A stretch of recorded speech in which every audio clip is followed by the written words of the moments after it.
ಶ್ರೀ ಸದ್ಗುರು ಸಿದ್ಧಾರೂಢಾಯ ನಮಃ. ಎಂತಿಂಥದ್ದೆಲ್ಲ ಬರಲಿ ಅಂತಕ್ಕಂಥ ಸಂತ ಶಿಶುನಾಳ ಶರೀಫ್ ಸಾಹೇಬರ ಪದ್ಯವನ್ನು ನೀವು ನೋಡೋಣಂತ.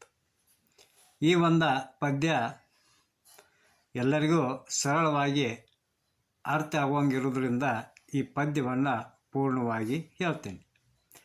ಎಂತಿಂಥದ್ದೆಲ್ಲಾನು ಬರಲಿ, ಚಿಂತೆ ಎಂಬುದು ನಿಜವಾಗಿರಲಿ, ಅಂತರಂಗದಿ ಗುರುವಿನ ಧ್ಯಾನವು ಸಂತತ ಕಾಲದಿ ನೆಲೆಸಿರಲಿ ಅಂತ ಹೇಳ್ತಾರೆ. ಅಂದ್ರೆ ಎಂಥದ್ದೆಲ್ಲ ಕಷ್ಟ ಬಂದ್ರೂ ಕೂಡ ಚಿಂತೆ ಅಂತಕ್ಕಂಥದ್ದು ನನಗಿರಲಿ, ಅಂತರಂಗದೊಳಗೆ ಗುರುವಿನ ಧ್ಯಾನ ಸದಾಕಾಲ ನೆಲೆಸಲಿ ಅಂತ ಹೇಳ್ತಾರೆ.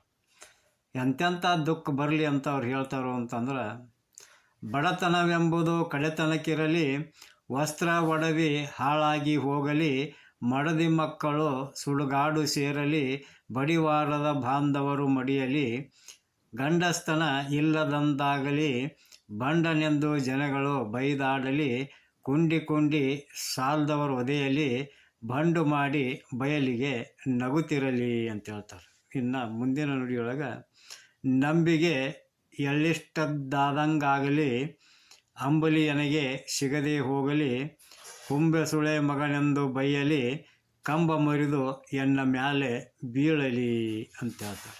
ಅಂದ್ರೆ ನನ್ನ ಮ್ಯಾಗ ಯಾರ್ದು ಹೇಳಷ್ಟು ನಂಬಿಕೆ ಇಲ್ದಂಗಾಗಲಿ, ಉಣ್ಲಿಕ್ಕೆ ಅಂಬಲಿ ಸಹಿತ ಸಿಗದಂಗಾಗಲಿ, ಇವೇನಪ್ಪ ಹುಮ್ಮಸುಳ ಮಗ ಅಂತೇಳಿ ನಾನು ಎಲ್ಲರೂ ಬೈಲಿ, ಕಂಬ ಮುರಿದ ನನ್ನ ಮೈ ಮ್ಯಾಗ ಬೀಳಲಿ ಅಂತ ಹೇಳ್ತಾರೆ. ಇನ್ನು 4ನೇ ನುಡಿಯೊಳಗೆ, ಉದ್ದಿಮೆ ವ್ಯಾಪಾರ ಇಲ್ಲದಂಗಾಗಲಿ, ಬುದ್ಧಿ ಎಂಬುದು ಮಸನಿಸಿ ಹೋಗಲಿ, ಮದ್ದು ಹಾಕಿ ಎನ್ನನು ಕೊಲ್ಲಲಿ, ಹದ್ದಕ್ಕಾಗಿ ಹರ್ಕೊಂಡು ತಿನ್ನಲಿ ಅಂತ ಹೇಳ್ತಾರೆ. ಅಂದ್ರೆ ಇದ್ದಂಥ ಉದ್ಯೋಗ ಕುಲಕಸುಬು ಇಲ್ಲದಂಗಾಗಲಿ, ನನ್ನ ಬುದ್ಧಿ ಅಂತಕ್ಕಂಥದ್ದು ಮಂಕಾಗಿ ಹೋಗಲಿ, ಯಾರಾದರೂ ನನಗೆ ವಿಷ ಹಾಕಿ ಕೊಲ್ಲಲಿ, ಹದ್ದಕ್ಕಾಗಿ ನನ್ನ ಒಂದು ದೇಹವನ್ನು ಹರ್ಕೊಂಡು ತಿನ್ನಲಿ ಅಂತ ಹೇಳ್ತಾರೆ. ಇನ್ನು ಕೊನೆ ನುಡಿಯೊಳಗೆ, ಭಾಷೆ ಪಂಥ ನಡೆದಂಗಾಗಲಿ, ಹಾಸ್ಯ ಮಾಡಿ ಜನರೆಲ್ಲರೂ ನಗಲಿ, ಈಶ ಶಿಶುನಾಳೀಶನ ಭಜಿಸುವ ಆಸೆಯೊಂದು ನಿಜವಾಗಿರಲಿ ಅಂತ ಹೇಳ್ತಾರೆ. ಅಂದ್ರೆ ನಾನು ಮಾತಾಡಿದಂಥ ಮಾತು, ಕೊಟ್ಟಂಥ ವಚನ ನಡೆದಂಗಾಗಲಿ, ನನ್ನನ್ನು ಹಾಸ್ಯ ಮಾಡಿ ಎಲ್ಲರೂ ನಗುವಂಗಾಗಲಿ, ಈಶ ಶಿಶುನಾಳೀಶನ ಒಂದು ಭಜಿಸುವಂಥ ಪ್ರಾರ್ಥಿಸುವಂಥ ಆಸೆಯೊಂದು ಮಾತ್ರ ನನಗೆ ನಿಜವಾಗಿರಲಿ ಅಂತೇಳಿ ಹೇಳ್ತಾರೆ. ಇಲ್ಲೇ ಅರ್ಥ ಏನಪ್ಪ ಅಂತಂದ್ರೆ, ಆಧ್ಯಾತ್ಮ ಸಾಧನೆ ಮಾಡುವಂಥವ ತನ್ನ ಜೀವನದೊಳಗೆ ಕಷ್ಟ ಕೋಟಲೆಗಳನ್ನು ಆಮಂತ್ರಿಸ್ತಾನೆ. ಸಾಮಾನ್ಯ ಜನರು ಪರಮಾತ್ಮನನ್ನು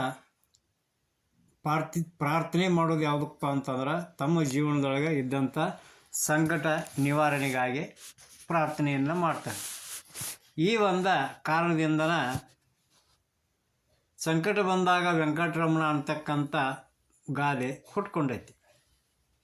ಅಡ್ಡಿ ಆತಂಕಗಳು ಎಡರು ತೊಡರುಗಳನ್ನು ಸಾಧನೆ ಮಾಡುವಂಥ ಸಾಧಕ ಅದು ಬಂದದ್ದೆಲ್ಲ ಪ್ರಸಾದ ಅಂತ ತಿಳ್ಕೊಂಡ, ಅಂದ್ರೆ ಬಂದದ್ದೆಲ್ಲ ಬರಲಿ, ಗುರುವಿನ ದಯ ಹೊಂದಿರಲಿ ಅಂತ ಏನು ಮಾತೈತಲ್ಲ, ಹಂಗೆ ಸಾಧಕ ಅದೆಲ್ಲ ಕಷ್ಟ ನಷ್ಟಗಳನ್ನು ಪ್ರಸಾದ ಎಂದು ಭಾವಿಸಿ ಅವು ಸತತವಾಗಿ ಇರಲಿ ಅಂತೇಳಿ ತನ್ನಗೆ ತಾನು ಹಾರೈಸ್ಕೊತಾನೆ. ಇಂಥ ಒಂದು ಮನೋಭಾವನೆಗೆ ಅಡಿಪಾಯ ಹಾಕಿದ್ದು ಪ್ರಾಯಸ ಮಹಾದೇವಿ ಅಕ್ಕ ಅಂತ ಹೇಳ್ಬೋದು.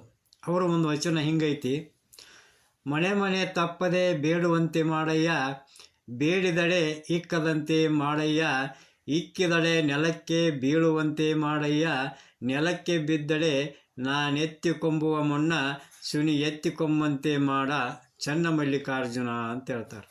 ಅಂದ್ರೆ ಒಂದೇ ಮನೆಯಲ್ಲೇ ಸಾಕಷ್ಟು ಭಿಕ್ಷೆ ಸಿಕ್ಕರೆ ಉಂಡು ಪರಮಾತ್ಮನನ್ನು ಮರೆತು ಬಿಡ್ಬೋದು.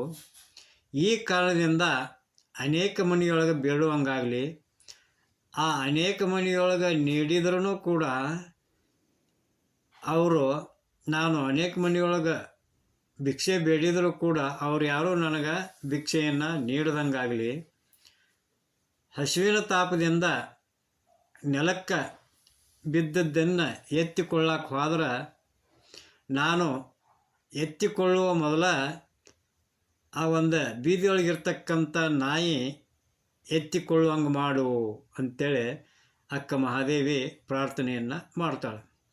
ಇದು ಕೇವಲ ಪ್ರಾರ್ಥನೆ ಅಲ್ಲ, ನಿಜವಾದ ಒಂದು ನಡೆದ ಘಟನೆ. ಇದೇ ವಚನವನ್ನು ಹೋಲುವಂತೆ ಮುಪ್ಪಿನ ಷಡಕ್ಷರಿಗಳು ಒಂದು ಹಾಡನ್ನು ರಚನೆ ಮಾಡ್ಯಾರ. ಅದರ ಒಂದು ಪಲ್ಲವಿ ಈ ರೀತಿಯಾಗಿ ಐತಿ: ಧರೆಯ ಸುಖದ ಭೋಗವೆನಗೆ ಹರಿದು ಹೋಗಲಯ್ಯ, ನಿಮ್ಮ ಚರಣ ಕಮಲದಲ್ಲಿ ಮನೋಮಗ್ನವಾಗಲಿ. ಇದೇ ಹಾಡಿನ ಬೆಂಬಿಳಿವಿಡಿದು ಶರೀಫರು ಮೇಲಿನ ಪದ್ಯವನ್ನು ಹಾಡಿಕೊಂಡರು. ಈ ಪದ್ಯದೊಳಗೆ ಬರೋ ಕೆಲವೊಂದು ಘಟನೆಗಳು ಶರೀಫ್ ಸಾಹೇಬರ ಜೀವನದಲ್ಲಿ ನಡೆದದ್ದನ ಆಗಿರ್ಬೋದು. ಒಟ್ಟಾರೆ ಈ ಒಂದು ಪದ್ಯದ ಸಾರಾಂಶ ಏನಪ್ಪ ಅಂತಂದ್ರೆ, ಸಾಧಕ ಆದಂಥವ ತನಗೆ ಬಂದಂಥ ತೊಂದರೆಗಳನ್ನು ನಿವಾರಿಸೆಂದು ಆ ಪರಮಾತ್ಮನನ್ನು ಬೇಡ್ಕೋಬಾರ್ದು. ಅವುಗಳನ್ನು ನಮ್ಮನ್ನು ಪರಮಾತ್ಮನ ಹತ್ತಿರ ಕರೆದುಕೊಂಡು ಹೋಗುವಂಥ ಸಾಧನೆಗಳಂತೇಳಿ ತಿಳ್ಕೊಂಡ ಬಂದದ್ದೆಲ್ಲ ನಮ್ರಪೂರ್ವಕವಾಗಿ ಅನುಭವಿಸಿ ಅವುಗಳಿಂದ ಬರ್ತಕ್ಕಂಥ ಎಡರು ತೊಡರುಗಳನ್ನು ಅನುಭವಿಸಿ ಸಾಧನೆಯನ್ನು ಮಾಡ್ತಾ ಪರಮಾತ್ಮನ ಹತ್ತಿರ ಹೋಗುವಂಥ ಪ್ರಯತ್ನವನ್ನು ಮಾಡಬೇಕು ಅಂತೇಳಿ ಹೇಳ್ತಾರೆ. ಇನ್ನು ಮುಂದಿನ ಪದ್ಯದೊಳಗೆ ಹೌದಪ್ಪ ಹೌದು ನೀನೇ ದೇವರ ಅಂತ ಹೇಳ್ತಾರೆ. ಹೌದಪ್ಪ ಹೌದು ನೀನೇ ದೇವರ, ನಿಂದ ನೀ ತಿಳಿದರ ನಿನಗಿಲ್ಲೋ ದೂರ ಅಂತೇಳಿ ಹೇಳ್ತಾರೆ.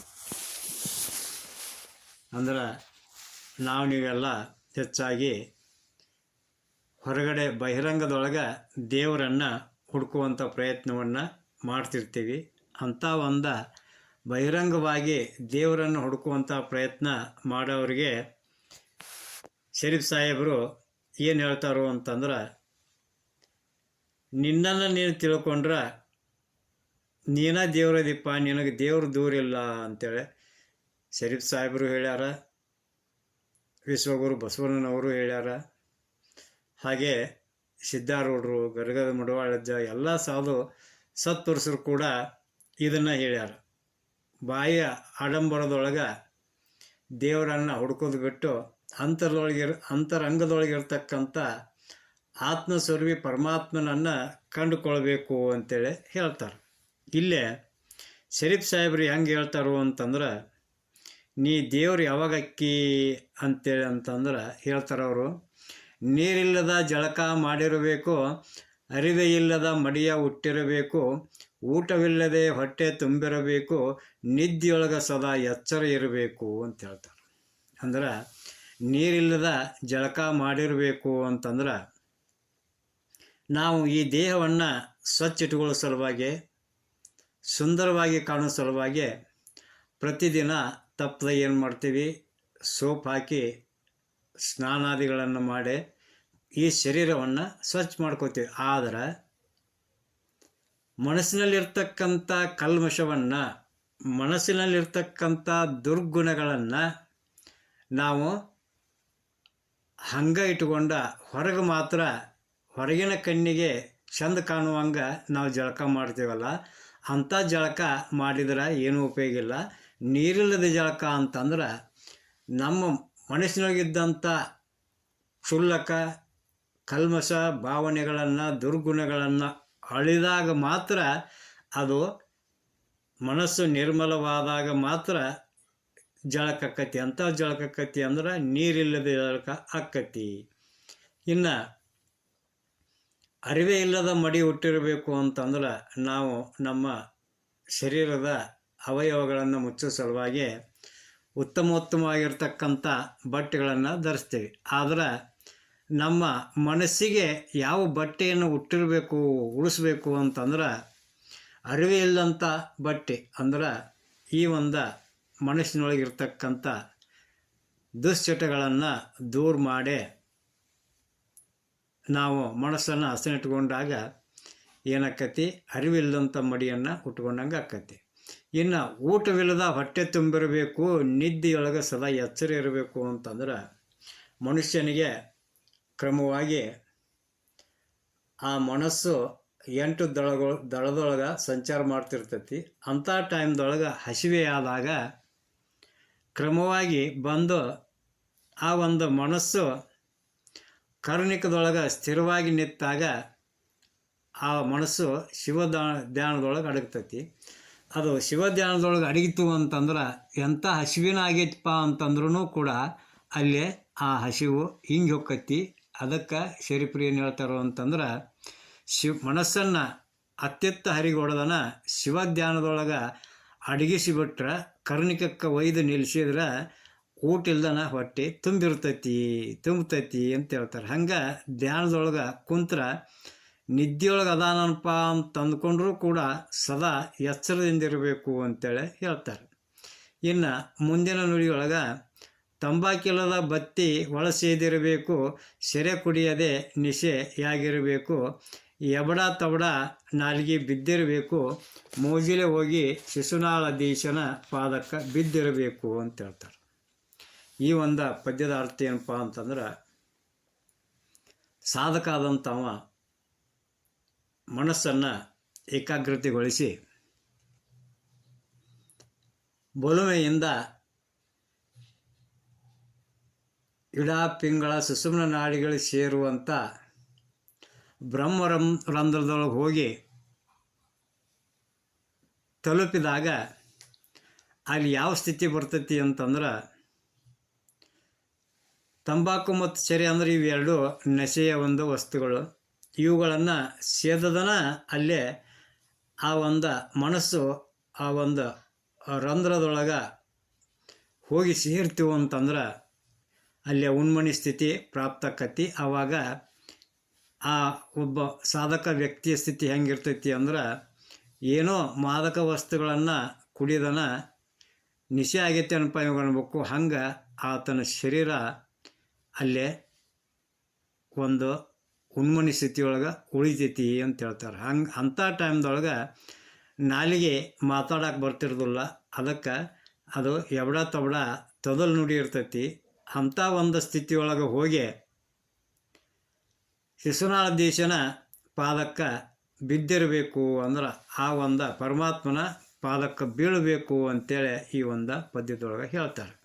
ಇದರ ಮೂಲ ಭಾವಾರ್ಥ ಏನಪ್ಪ ಅಂತಂದ್ರೆ ಪ್ರತಿಯೊಬ್ಬರಲ್ಲಿಯೂ ದೈವತ್ವ ಅಂತಕ್ಕಂಥದ್ದು ಬೀಜದೊಳಗೆ ವೃಕ್ಷ ಹೆಂಗೆ ಅಡಿಗೈತೋ ಅಂದ್ರೆ ಒಂದು ಬೀಜದೊಳಗೆ ಆ ಗಿಡ ಹೆಂಗೆ ಅಡಗಿಕೊಂಡೈತೋ ಹಂಗೆ ಪ್ರತಿಯೊಬ್ಬರಲ್ಲಿನೂ ದೈವತ್ವ ಅನ್ನುವಂಥದ್ದು ಆತ್ಮ ಅನ್ನುವಂಥದ್ದು ಅನಿತವಾಗೈತಿ. ಅದನ್ನು ಜಾಗೃತಗೊಳಿಸ್ಕೊಳ್ಳೋ ಸಲುವಾಗಿ ಅಂತರಂಗದ ಸಾಧನೆಯನ್ನು ನಾವು ಮಾಡಬೇಕಾಕೈತಿ. ಈ ಒಂದು ಒಳಮುಖ ಸಾಧನೆಗೆ ಪ್ರೋತ್ಸಾಹ ಕೊಡುವುದನ್ನು ಈ ಒಂದು ಪದ್ಯದ ಮುಖ್ಯ ಗುರಿ. ಆತ್ಮಸಿದ್ಧಿಯನ್ನು ಪಡೆದ ಸಿದ್ಧಿ ಪುರುಷನಿಗೆ ಹೊರಗಿನ ಬಾಹ್ಯ ಆಡಂಬರಗಳ ಅಗತ್ಯವಿಲ್ಲವೆಂಬುದನ್ನು ಈ ಒಂದು ಒಟ್ಟು ಪದ್ಯ ತೋರಿಸಿಕೊಟ್ಟೈತಿ. ಈ ಒಂದು ಪದ್ಯದ ಒಟ್ಟು ಸಾರಾಂಶ ಆಗೈತಿ ಅಂತೇಳಿ ಇಲ್ಲೇ ಹೇಳುವಂಥ ಒಂದು ಪ್ರಯತ್ನವನ್ನು ಮಾಡ್ಯಾರ. ಅಂದ್ರೆ ಸಿದ್ಧಿ ಪುರುಷನಿಗೆ ಯಾವುದೇ ಕರ್ಮೋಪಾಸನೆಗಳ ಆಡಂಬರಗಳ ಮತ್ತು ಷಡೋಪಚಾರಗಳ ಅವಶ್ಯಕತೆ ಬೀಳುವುದಿಲ್ಲ. ಆತ ಸದಾ ನಿರ್ಮಲವಾಗೇ ಇರ್ತಾನೆ. ಆತ ಸ್ವತಃ ಪರಮಾತ್ಮನ ಸ್ವರೂಪಿಯಾಗೇ ಇರ್ತಾನೆ ಅಂತೇಳಿ ಹೇಳುವಲ್ಲಿಗೆ ಇವತ್ತಿನ ಒಂದು ಪ್ರವಚನ ಕಾರ್ಯಕ್ರಮವನ್ನು ಮುಕ್ತಾಯಗೊಳಿಸೋಣಂತ. ಬೋಧ ಒಂದೇ, ಬ್ರಹ್ಮನಾದ ಒಂದೇ, ಶಿಶುನಾಳಧೀಶನ ಭಾಷೆ ಒಂದೇ ಅಂತ ಹೇಳ್ತಾ ಮಂಗಲವನ್ನು ಹೇಳೋಣಂತ. ಜೈ ಮಂಗಲಂ. ಜೈ ನಮಃ ಪಾರ್ವತೀಪತಿ ಶಿವಹರ ಮಹಾದೇವ. ಶ್ರೀ ಸದ್ಗುರು ಸಿದ್ಧಾರೂಢಾಯ ನಮಃ. ಶ್ರೀಮನ್ ನಿಜಗುಣ ಶಿವಯೋಗಿ ಮಹಾರಾಜ್ ಕಿ ಜೈ.